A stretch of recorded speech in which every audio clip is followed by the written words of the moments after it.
Hello, everybody. Thank you so much for joining us today. Going to be having a little bit of fun with Microsoft Word 2016. It is, of course, the latest and greatest offering from the Microsoft Office suite. Going to go through and cover some things that might look a little basic, but we'll go in depth on them, and then cover some tips and tricks that you might not otherwise know about. We'll do a quick history on the product itself, and then we're going to go into these topics that you can see. So we're going to cover the ribbon and how to customize it. We're going to talk about Researcher and Insights. We're going to go into how to set and use quick parts. We're going to take a look at the themes and styles, show how to create a table of contents automatically.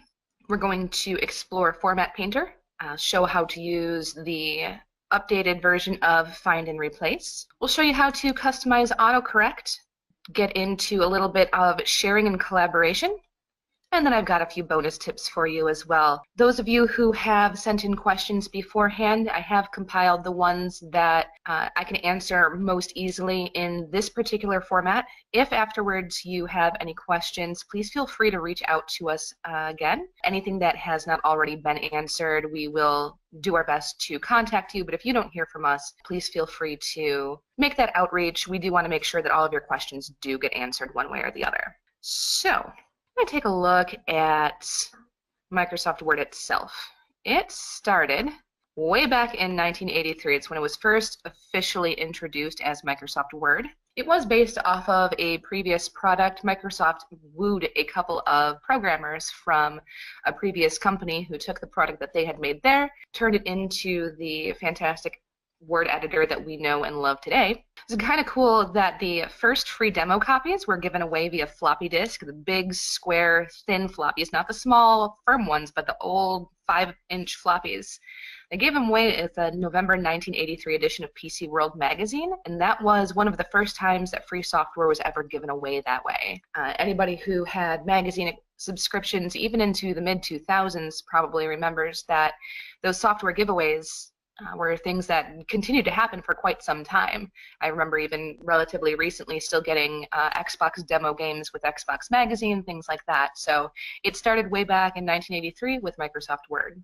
It's kind of fun to know. It actually didn't really achieve commercial success until Windows 3.0 was released in 1990, but once that was out there, Microsoft Word took off and it has dominated the market ever since. The autocorrect feature that we live and die by today was actually first introduced in version 6.0 in 1993. That fact actually surprised me because I would have thought that autocorrect seems like a much more modern concept, especially with the smartphones that we use today. It turns out that it started way back in 93. So autocorrect has been around actually before the spell check suggestions were. That came much later. The red squiggly line underneath the misspelled words actually came after autocorrect. So that was fun to know. And then the ribbon that was sort of a stylistic revolution for Microsoft Word first made its appearance in 2007. So we're going to go ahead and start the presentation there with the ribbon. When it was first announced, the ribbon was not super popular.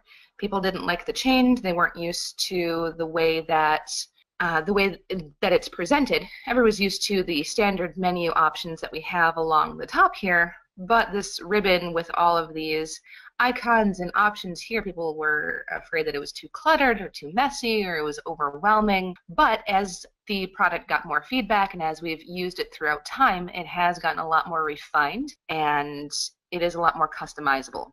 So some of the cool things about this is that anything that you want to have in your ribbon, you can set to have in your ribbon.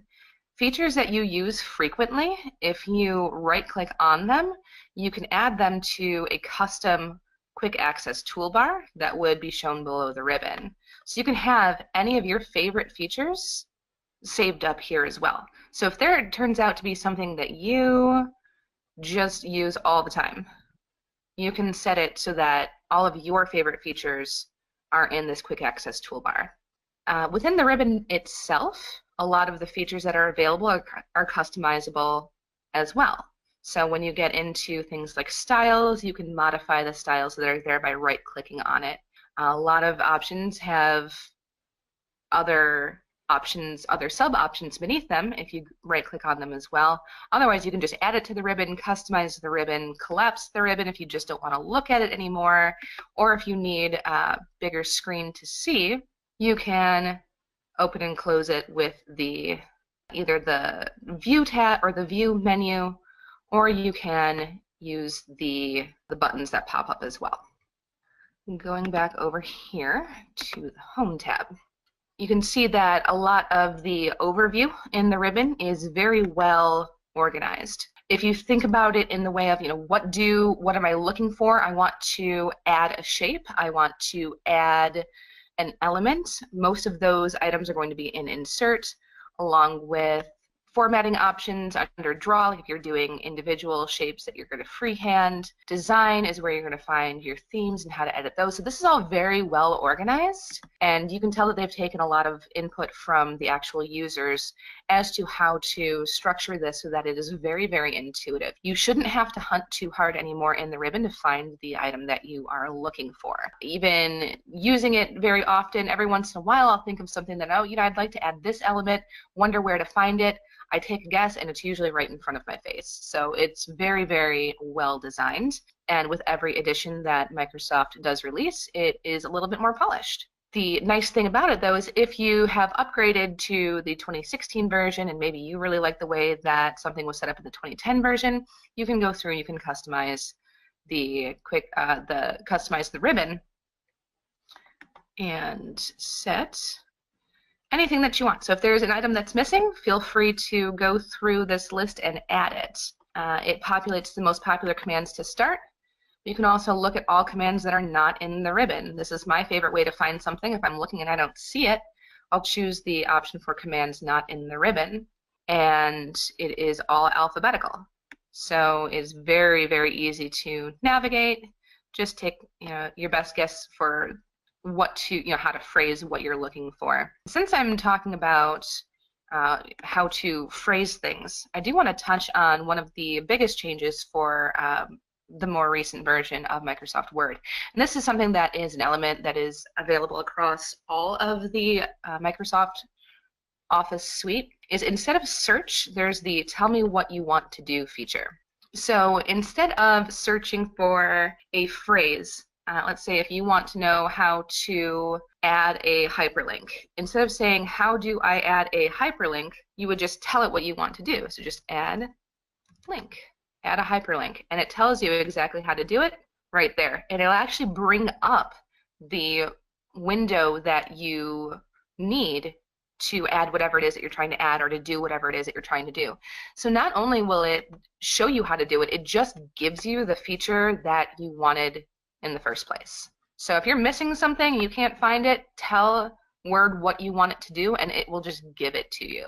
It's super intuitive, and it's actually a really exciting feature, I think, just because it saves so much time in that it just gives you the dialog box that you are looking for. It doesn't make you go hunt for it. It doesn't make you, read through a bunch of paragraphs to figure out, okay, how do I do this step by step? It just hands it to you. So very good feature. That is something, like I said, that is available in all of the Microsoft Office suite. So it's one of my favorite new features. Next thing we're going to look at is going to be Researcher and Insights. I've got my little custom template here. This is, or my example template. I just made up a little company newsletter for a company that doesn't really exist, but put in some elements that we might want to use during any sort of company newsletter that you might want to put out. So we've got some elements here, but I want to talk about Researcher first, just because it is one of the more quietly kept secrets of the most recent version of Microsoft Word. I actually saw on Facebook a couple days ago that there were a lot of college students who were just finding out about this feature and were lamenting the fact that they didn't know it existed earlier because it is so robust for students. It's a fantastic feature that was really kind of developed for students in the first place, but there are a lot of business applications as well. So for instance, in this mock newsletter that I have, decided that, you know, maybe something that we might want to put in a newsletter, something that might, if you are an IT company or some sort of, you know, information sciences company, that maybe a history lesson on some element of technology would be something that you would want to share in a friendly newsletter. That seems like the kind of content that maybe readers would be interested in. So in this hypothetical company, they're going to want to do a little history lesson about Windows 3.0. So a couple of options that we have here. If I highlight this and right-click, option here in the drop-down menu for Smart Lookup. So if I search this for Smart Lookup, it is a feature that you do have to enable. The first time that you try and use this feature, it's going to ask for some settings. It's going to ask for you to enable the information. Once you do it, it does load pretty quickly.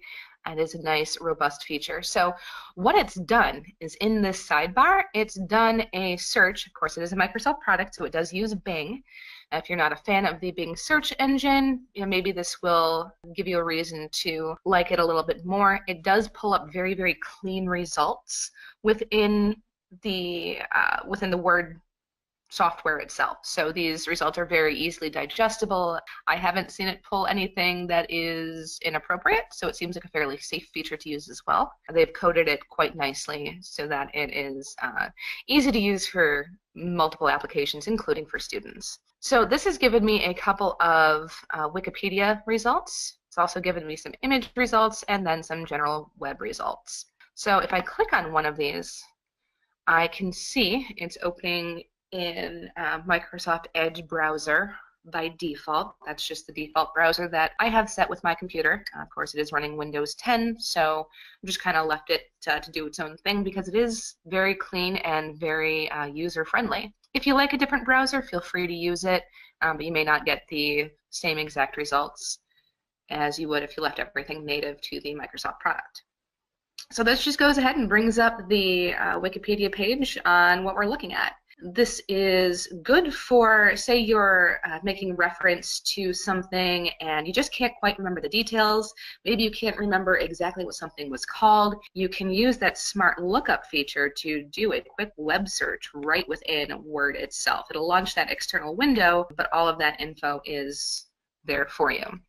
So that's if you just need to take a quick peek at something. Now I'm going to come up here though to the References tab, and I'm going to look at this feature here called Researcher. As the menu, the additional information populates, you can see it describes the feature as let us help you find quotes, citable sources, and images.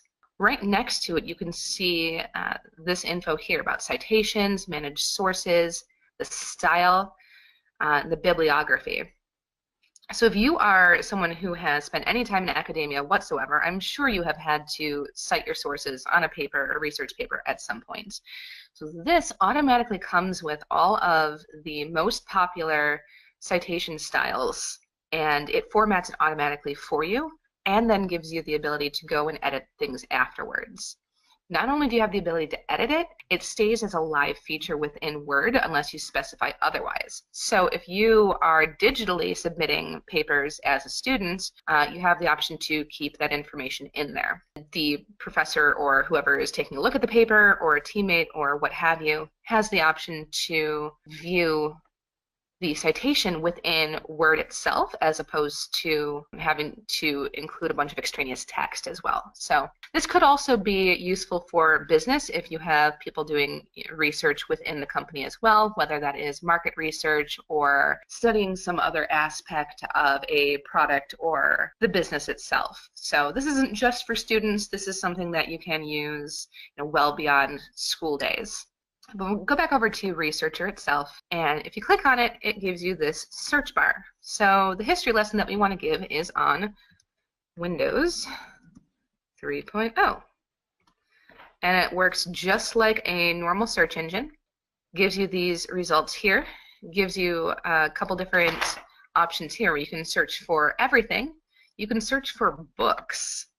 So if you specifically need references that are not websites, something that is more geared towards students but does have business applications as well, if you've got an assignment where they have said, you know, you can't use a website, you have to use hard copy sources, this will give you information on those hard copy sources. Otherwise, for the most part, for this application, for business application, the website search is going to be what you're really going to be looking for. So you can scroll on through here and see all of this information on Windows 3.0. So you can go ahead and click on one and see what information is in that particular option. If you don't like that one, you can go back, take a look at some of the others. Maybe you want to refine it a little bit more. Let's call it history, Windows 3.0 history. Let's see. Let's go with this article here, where Microsoft 3.0, it was 20 years old today. No, I just don't like that one either. Actually, when I was demoing this earlier, I had found a result that I thought was perfect for this, and now I wish that I had kept tabs on it. Let's see. Okay, so this will do. We'll start here. So let's say that we're wanting to share a little bit of information about Windows 3.0, and I like this first paragraph here. So what I'm going to do is I'm going to highlight this, and let's see. You can drag and drop directly from this window here. Or you can open it up in reading view and see all of the information that's actually on the web page. And you can do the same thing here with selecting it. That's the same paragraph. Let's come down and find some new information. So if you highlight this, once you're in reading view, a pop-up comes up right away that says Add and Cite. So you click on Add and Cite. It's going to add the content into your document. And if you come up to your citations, you can change which citation is in here. Now this is giving the citation in line in the paragraph, so it's right here. And this is the feature that I was mentioning.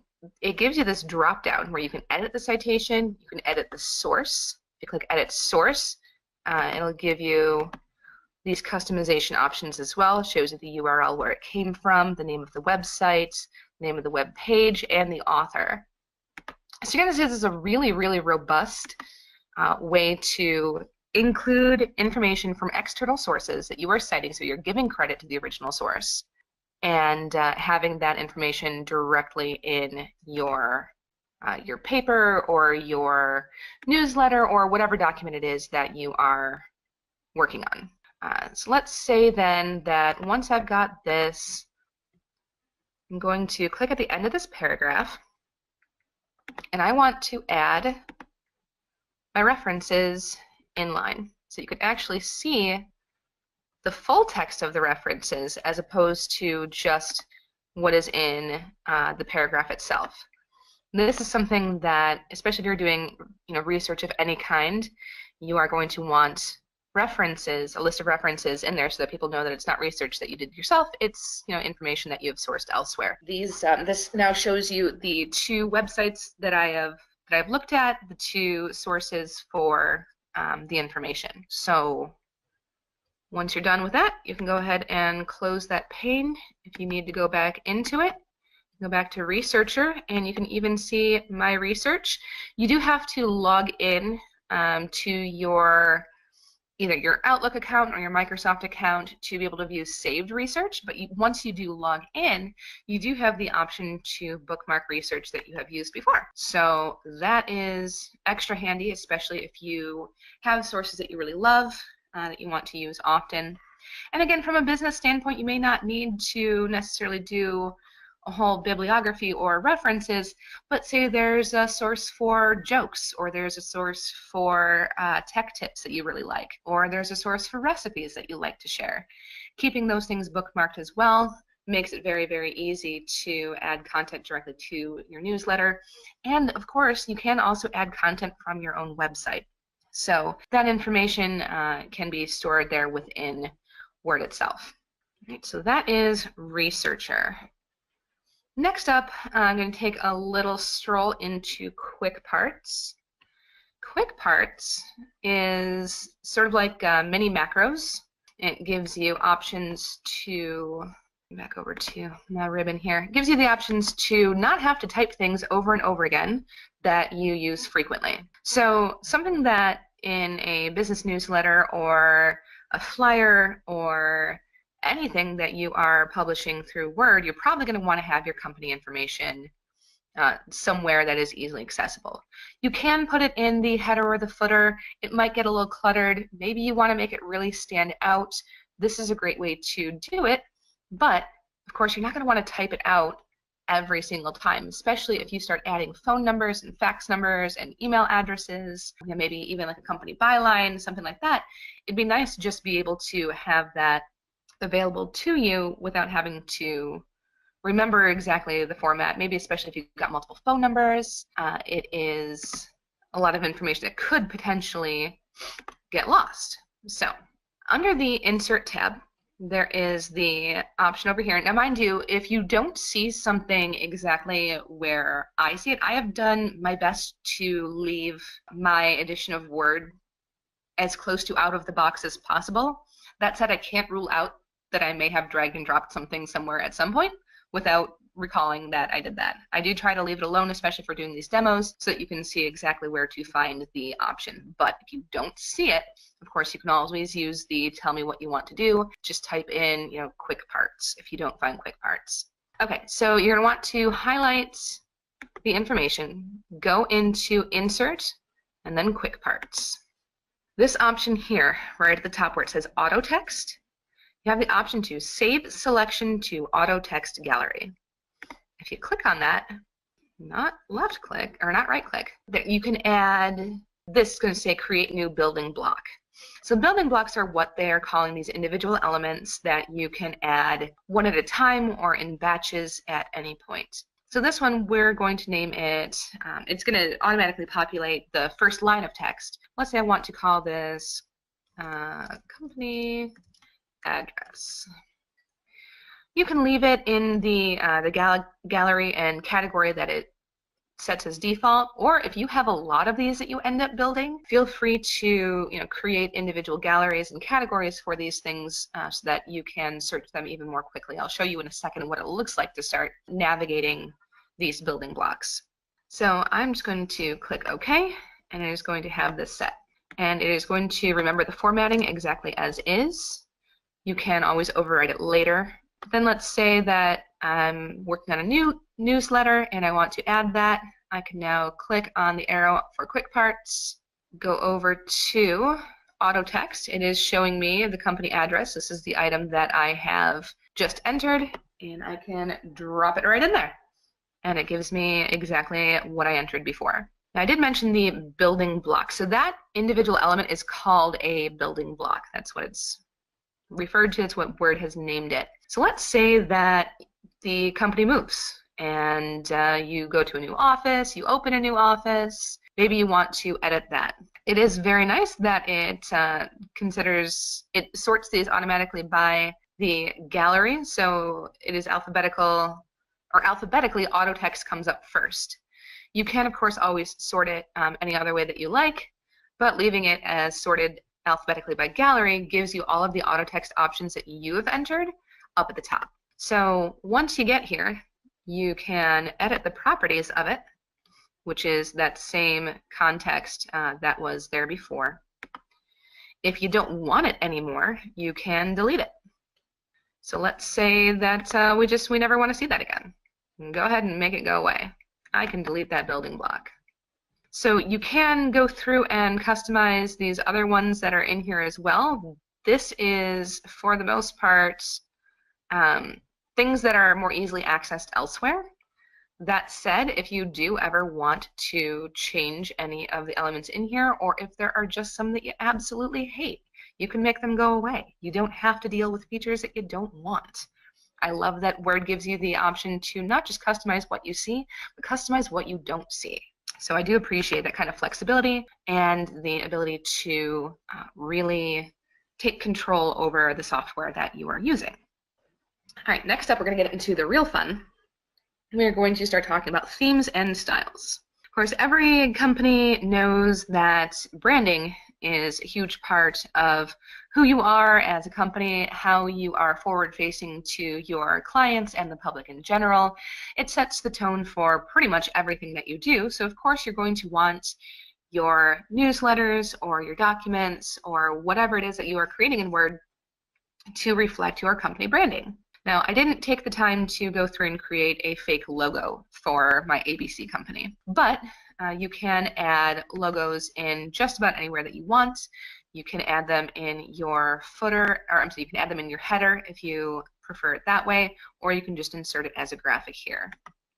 But when we go to design, the design tab is going to let you pick an overall theme that sets the tone for your document. So if you want something that is a little bit more contemporary, you can choose one of these styles that has a more casual contemporary font. And this sets all of the elements for the entire document. This is going to set your font, the font colors, the font sizes, the different heading options. So this is one big package of all of the features. Once you find one that you like, then you can go through and change the color scheme here for, again, the entire document. You can pick one of the ones that comes already pre-populated by Microsoft, or if you don't see one that you like, you can customize the colors yourself. So in this customization option, it even gives you a nice little preview of what your page is going to look like. It gives you options for a dark theme, options for a light theme, so you can see how it might look, especially if you are doing a larger, more comprehensive document, especially if you're working on something that is going to be going to print and you want it to be a full color print as opposed to just a casual newsletter. You have the option to see how all of those elements are going to look and customize them so that you have all of the options in a complete and robust theme as opposed to editing them piecemeal, starting from a blank document like I have here. So this is a great way to get started with the overall look and feel of your website. And if you use this the expander there, you can also see more of the options, and it does give you a real-time preview as well. So let's go ahead and pick one that looks a little more like a newsletter. I don't even know that I'm finding one that I love. So I guess we're just going to use one. We're going to pick this. All right, so these are themes, and again, you can edit them to your heart's content. You can change the paragraph spacing, you can add watermark, you can add page borders, all here, and anything that you edit in themes will affect the entire document. Now, if you want to make smaller changes to individual blocks, or if you just want to make a little bit more tweaking and customization, can come into styles. So now that I've got this overall newsletter and I've got my themes set up, I can start applying the elements of the theme via styles. So this line here, if I triple click, of course it highlights the entire item there. I can choose that I want this to be my title. Now, even though I don't necessarily love the fact that the font is as big as it is, setting the style element makes it referential to other elements within Word itself. Namely, the next thing that we're going to go over is going to be the table of contents. So it's important that if you want to automatically take advantage of some of the features that Word offers you as far as how the different pieces of this document will play together with other pieces, it's important to go ahead and use the styles and assign them correctly. So I am going to let it do that. So this is going to be my title. But I can right-click on it and modify. All right, so this font I like. The color black is good, but I don't need that font to be quite so big. So I'm going to bring this down to, let's see, let's just make it a little bit, right about there I think is good. And click OK. I'm going to make the executive decision that I want that on a second line. Okay, so now that kind of stands out as the title.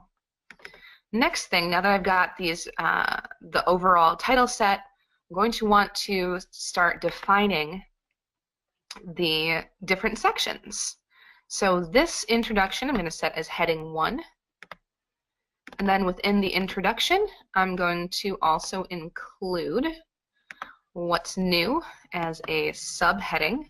So you can see that the heading 1 in this particular theme sets all caps, and this visual indicator over here, this little green bar, that is a style element that is within the theme that I'm currently using. If you don't like that particular element there, of course, that would be something that you'd want to go back into the theme, maybe select something different, or edit the theme so that that graphic element is not added automatically. And then the subheadings, or the heading level 2, increases the size of the font, changes the font face, and but it's not all caps. You can see there's a little bit of visual differentiation there. And then employee spotlight, I am going to make its, let's make that its own section, and then our history lesson can also be its own area. And you can also see that this references section here that came up is the level 1 heading in and of itself. For now, just for the purposes of the demonstration I'm doing, I'm actually going to remove this entire element, just because sometimes the elements like to hang out. Okay, that's better. It's still showing that it's there. All right, but it's visually not there. This is fine. Good enough for now. All right, and then how are we doing at the end? We're going to go ahead and set that as a level 1 heading as well. All right, so now that we've got all of these headings, the subheadings, and the title set, all right, what was the point of all of this? The next thing that I'm going to want to talk about is table of contents. Table of contents is especially going to be useful when you are doing longer and more comprehensive documents, especially if you're doing training documents or any sort of brochure that covers a catalog of your product or your services. So I'm gonna come in here and decide where I want my table of contents to start. I'm gonna want it on page 1. I can put it after the introduction if I want, but I'm thinking that for these purposes, I'm going to put it right here after the title. So going back into our references tab, there is, it's typically on the left here by default, the table of contents dropdown. If you click on that, you can see a couple of different options here. There are 2 automatic options, and there's a manual option. You can also go to office.com and download additional table of content styles if you don't like the kind that has the line that goes all the way across the page, or if you want something a little bit more compact. There are as many iterations of these default templates as you can possibly imagine. Or of course, under the manual option, you can create your own. But especially if you have a very large document, the more you can automate, the more time you save. If it's there and you're already using these header features, it just makes sense to use the automatic option. So I'm going to go ahead and use number 1. And you can see they're not really appreciably different. This one's called contents, this one's called table of contents. Other than that, they pretty much look the same. So you can, of course, go in and customize these. You can also decide where in the document you want it to go by right-clicking. If you just click on it, if you left-click on it, it's just going to put it where your cursor is. If you right-click on it, you have options no matter where your cursor is currently located. So I'm going to go ahead and do that. I just click on it, and it gives me my table of contents immediately. It's already there. It's formatted. It shows page numbers. And you can see the difference between the level 1 heading and the level 2 heading. So the level 2 heading, when we assigned that element, or we assigned the what's new section as that element, you can see that it's indented. It shows that it is something that falls under the introduction category. It lets you really organize this very, very cleanly and with very minimal time. I mean, you saw I spent a lot of time talking about it, but it took 1 click. So it was done that quickly, that easily. Now let's say that you set your table of contents, but then you go through and you add some more elements, or you move some things around, and now your table of contents is out of date. It's not reflecting what's actually on the page. All you have to do is right here click Update Table, and it will update. You can see in the description after you hover over it for a second, it says it refreshes the table of contents, so all entries refer to the correct page number. This is also good if you, for whatever reason, change the page numbers. Let's say that you don't want the first couple of pages to be numbered page 1. Let's say that you are considering a table of contents to be before the actual first page in the document. You have the option to change that there. And it would then show you the accurate page numbers. Or if you just end up adding enough pages later, it'll update that count as well for you. Moving up, let's start talking about the Format Painter. I love the Format Painter. Format Painter makes it so that you can set an element, make a ton of tweaks to it, and not have to remember all of the steps that you took to customize a specific element. So let's say over here on our last page, I've got this, the address right here, and I want to make that stand out a little bit. So maybe what I'm going to do is I'm going to come up here and draw a shape. I like a nice rounded rectangle. Why not? Let's insert a rounded rectangle. And I'm going to draw it right around this area here. Now, when that happens, one question that I did get in the registration was, how do I make it so that text shows over an image? When you add an image or an element, it gives you this drawing tools menu that pops up. If you click on Format, you have the option over here to send the element backward. And not only can you layer it behind or in front of other elements, it recognizes that there's text there. And you can click Send Behind Text, and it automatically puts the text over the element that you just assigned. So you don't have to necessarily worry about drawing a text box. You don't have to worry about a bunch of other settings. You can just bring the text forward over the element. Then you can go ahead and make any changes that you want to this, however you want it to go. All right, so let's say, I've got this, and I don't necessarily like that particular color. So I'm going to go over back to my drawing tools format options. And this little expander here will give you some other options. You can also see here that, let's say you wanted another element layered behind that. You can also do just the outline transparent, or the outline of the shape with the background transparent. Or you can make the color in the element semi-transparent, so it kind of colors what's over the image, but it doesn't block it out completely.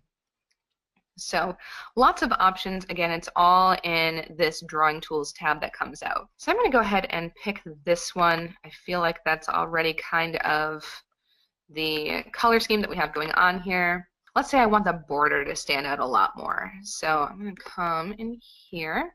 And I'm going to change the shape outline.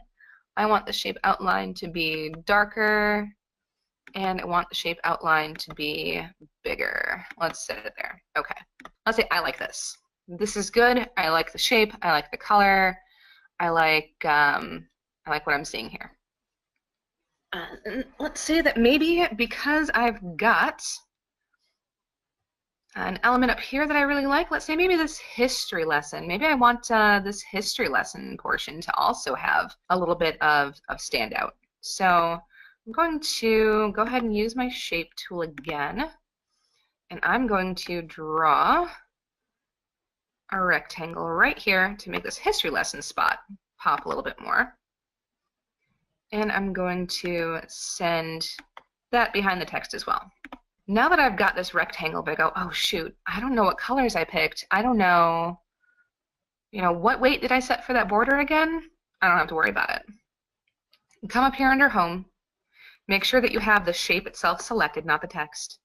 If you wanted to select the text, if you wanted to take the formatting of the font that you're using, the color, the size, you can use this. You can use Format Painter to adjust that as well. But this here is a little bit more visually, it pops a little bit better. So I like this as an example. So make sure if you're doing this to a shape that you have the shape selected, or the element, whatever it is. Come up here to Format Painter. And it will lie to me. It will not. All right. Format Painter. All right, so now you can see how next to my arrow there's a little paintbrush. So with that paintbrush, I could select, if this was text, I could select an item of text. All right, Format Painter, I want to paint that. I click on the element, and now it matches.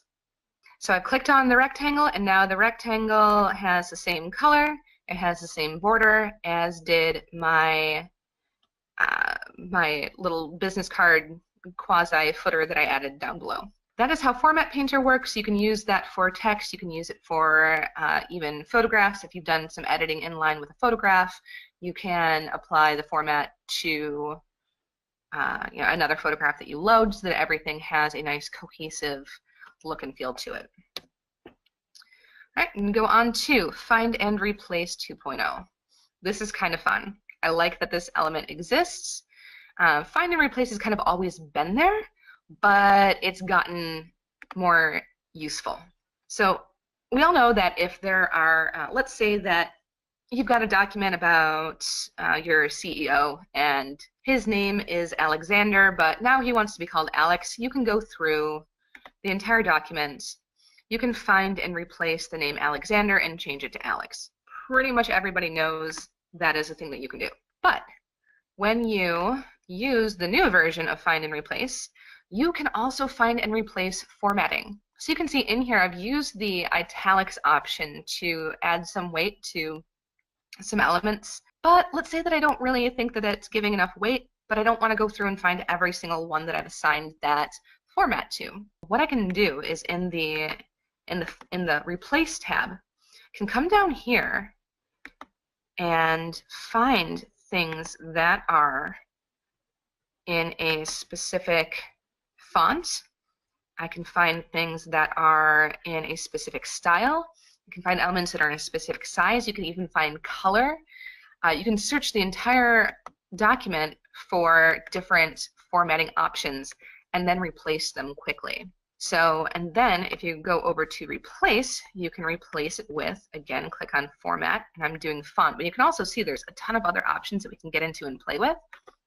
Let's say that I want everything that's italic right now, I also want it to be bold.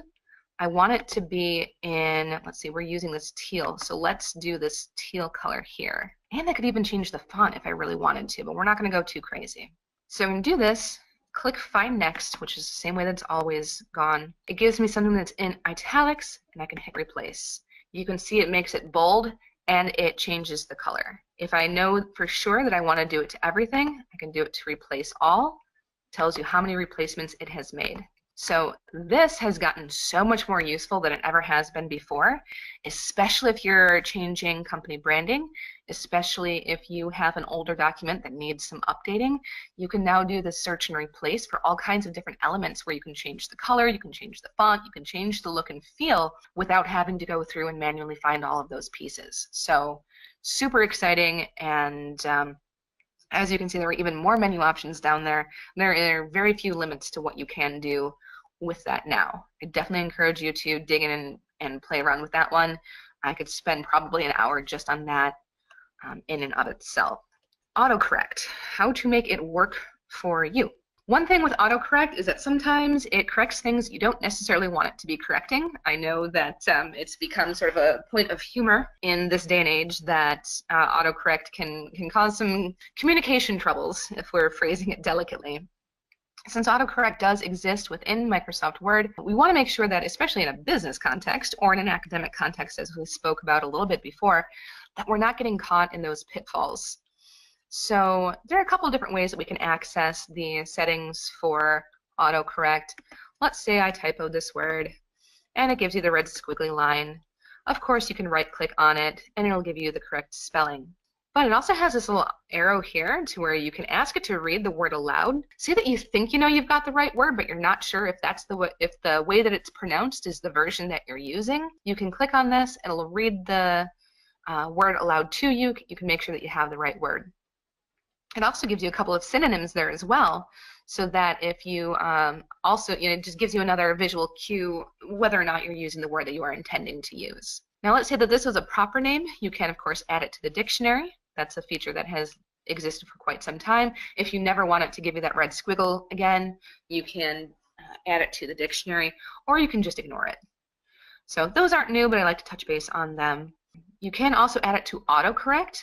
Where this feature becomes useful is, let's say for whatever reason I am constantly misspelling the word anticipated, and I'm misspelling it the same way over and over and over again. For whatever reason, my fingers don't want to type that word the way that it's supposed to be. I can add it to autocorrect so that it catches every time I'm making that repeat error and just fixes it for me.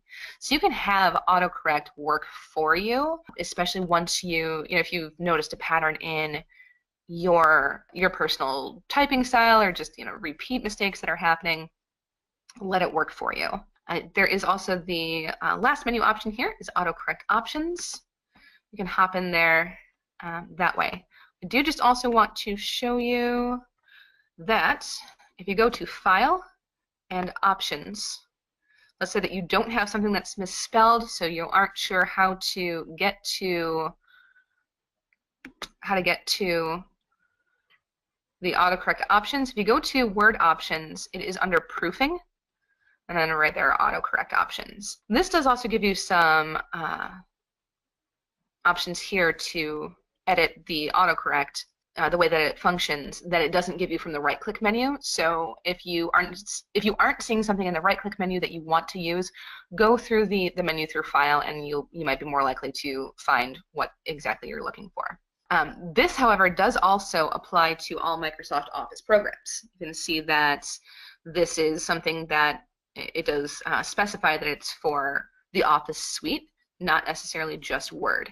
It does also have a section down here for when correcting grammar and spelling in Word. So this is an additional option here as to the autocorrect options screen, which is what will pop up if you use that right-click option. So this is the screen that comes up if you right-click.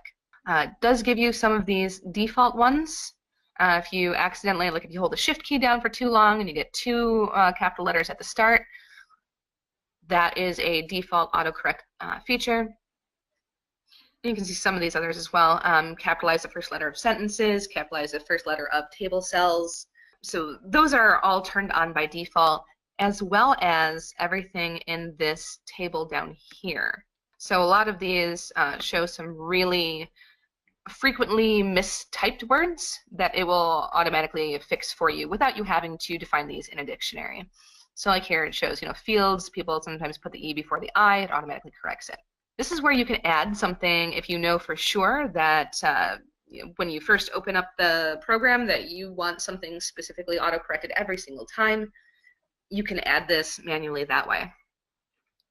You can also set exceptions.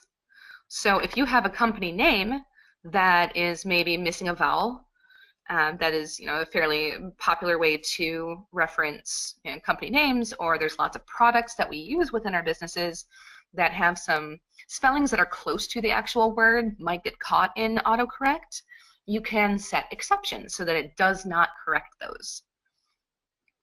Same here with the first letter. Don't capitalize that. Don't correct some of these as well. You can customize that to your heart's content. Auto format as you type also has a couple of options in here that you will find useful. By default, it is going to change your ordinal. So if you have things like first, second, third, it will take the ordinal there and put it as a superscript, which means it'll be in smaller letters towards the top of the number. It's just a little bit more visually pleasing. If for whatever reason you hate that it does that, you can come in here and turn it off. Same thing with changing the quotes, fractions, and hyperlinks. Especially if you're doing a lot in print and you don't necessarily want hyperlinks to show up in blue and underlined, you can deselect that option so that it never ever does that. If you are, however, using it for documents that are shared online, you probably want to leave that active so that that feature works as advertised. One thing I do want to show you with that is that if there are, say for the most part, you do want your email addresses and your websites to format as hyperlinks, but there's an exception to that rule. what you can do is highlight the hyperlink or the email address that you want to de-emphasize. You don't want it to look like a link. Go into your styles under the Home tab and click where it says normal. It's going to take away the underline and it's going to take away that font color. That said, even as a digital document, it still leaves that link feature option enabled. So you still have the ability to control click and follow the link. In this case, it's going to open that email or open a new email for you to use that email address. But then you can take that same document, send it to print, and it's not going to have different formatting. It's not going to stand out and look like. All right, so that is some fun with autocorrect. Going to sharing and collaboration. One of the best features in the most recent version of Microsoft Office is the option for Microsoft OneDrive. With Microsoft OneDrive, you can save a document to the cloud. So if you go over to File, File is up here, you can save to OneDrive, or you can save it to your local computer. If you save it to OneDrive, it's going to go to the shared cloud account where other people in your organization or anyone that you choose to share the link with has access to open that file. If they're also using the online version of Microsoft Word, if they have access to that, they have the ability to edit in real time alongside you. So now you have a collaborative element to the document that you're working on. So let's say that you have a teammate who is going to be handling that history lesson portion. They can handle that element while you are continuing to work on other portions of the document. So that the cloud feature has opened up a whole new world to being able to edit documents. You don't have to worry about most recent saved versions. You don't have to worry about transferring files back and forth and then maybe using an older version. Everything is in the cloud and everything is saved real time. So that is one of the best innovations in the most recent version of the Microsoft Office suite. Some bonus tips that we've got. There are some things that people have really wanted me to go over. One thing that I want to touch on is going to be sections. The way that sections works in Microsoft Word is consider it as there's text within paragraphs, within sections, within the document itself. So everything is kind of nesting. So each document is going to have sections by default. What a section is it is either a single page or a range of pages that all have the same formatting. Where this comes into play is if you want to start to break up the elements that you are having in your page. Let's say that you want this to be on a new page. Lots of people are familiar with the page break. However, there is a different way to do this that will allow you to edit some of the formatting for certain portions of the page without affecting the formatting of the others. So let's say that I want the employee spotlight to go on its own page, but I also want it to be formatted as a 2-column article. If I try to apply the columns feature to this section, it's going to, or this area right now, it's going to apply those 2 columns to the entire document. You don't want that. So what I'm going to do is I'm going to click here at the end of the area that I want to stay the same. So keep in mind that whenever you apply a section, it is for the elements moving forward. So it's for everything that comes afterwards. It's not going to touch what happened before. So I'm going to go into Layout. I'm going to click on Breaks. I'm going to come down here to Section Breaks. I want this next page, or this next section, to start on a new page. So I'm going to go ahead and click on Next Page. So just like a page break, it's going to drop it down to its own page. Now that I've done that, though, I don't want this history lesson and the rest of it to be to follow the formatting that I'm going to set for the employee spotlight. But I also don't want it to go to a new page. So what I can do here is come back into Breaks again and select Continuous.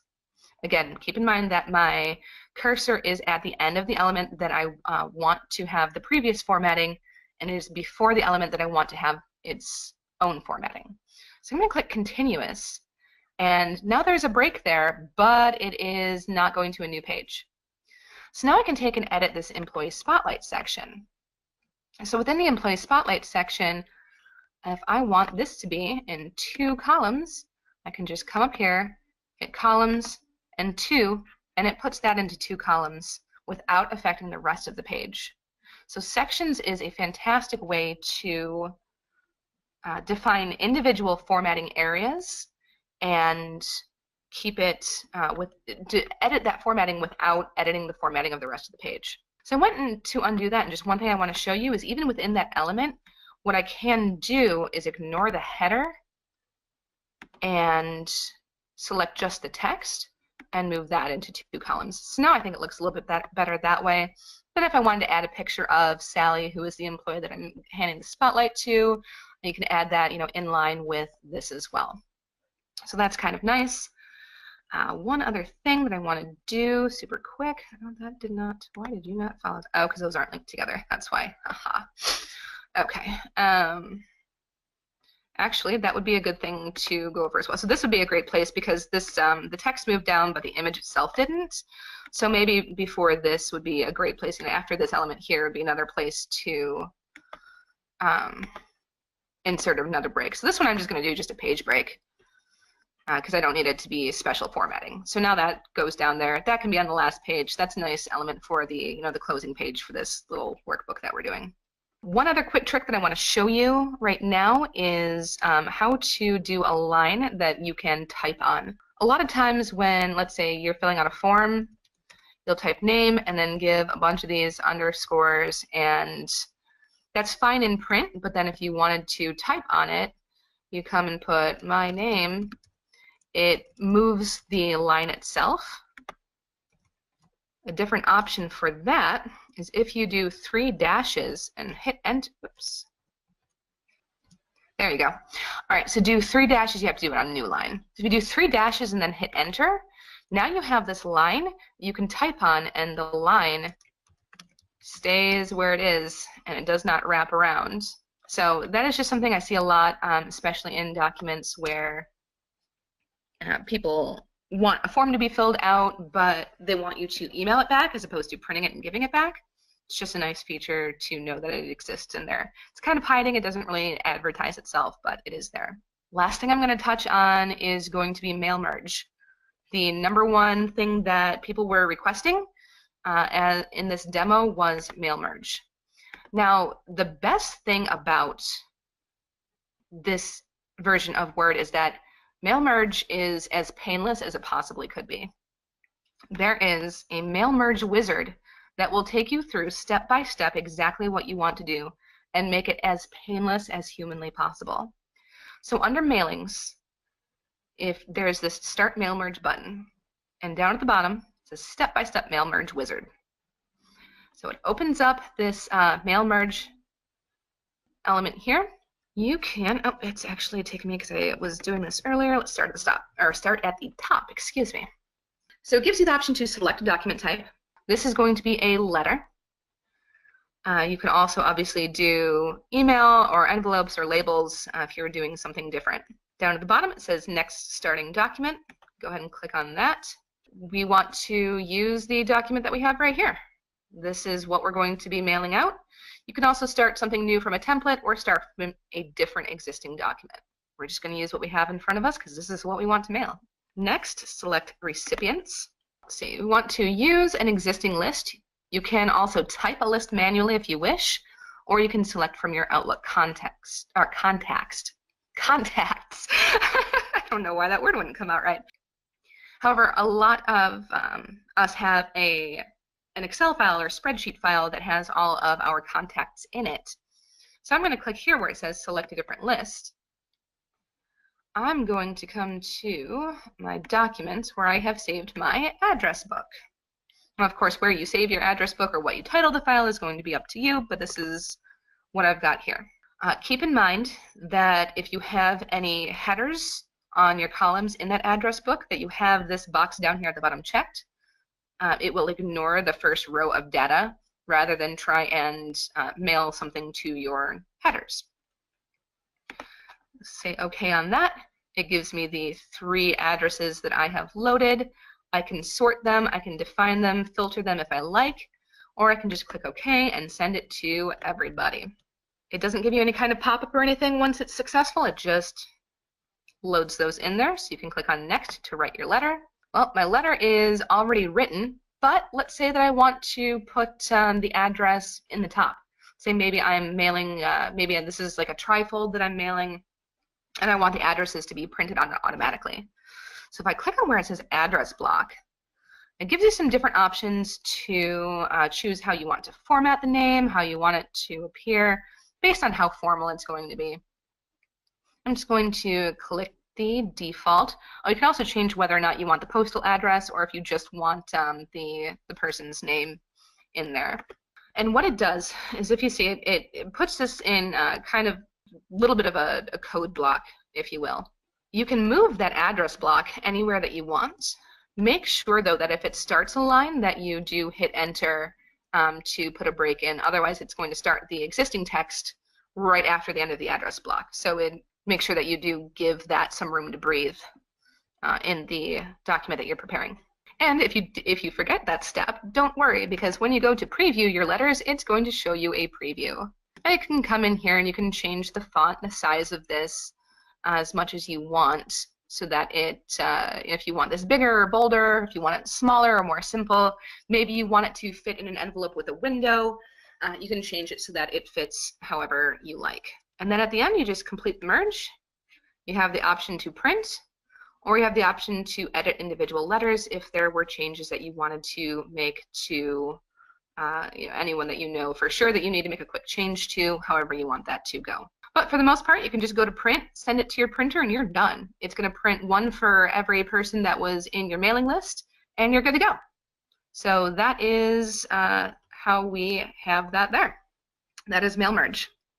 All right, that is everything that we have for today about Microsoft Word. Please do keep in mind that our next webinar is going to be on January 25th, same time, 2 p.m. Eastern, 11 a.m. Pacific. The topic we're going to be covering is going to be Microsoft PowerPoint.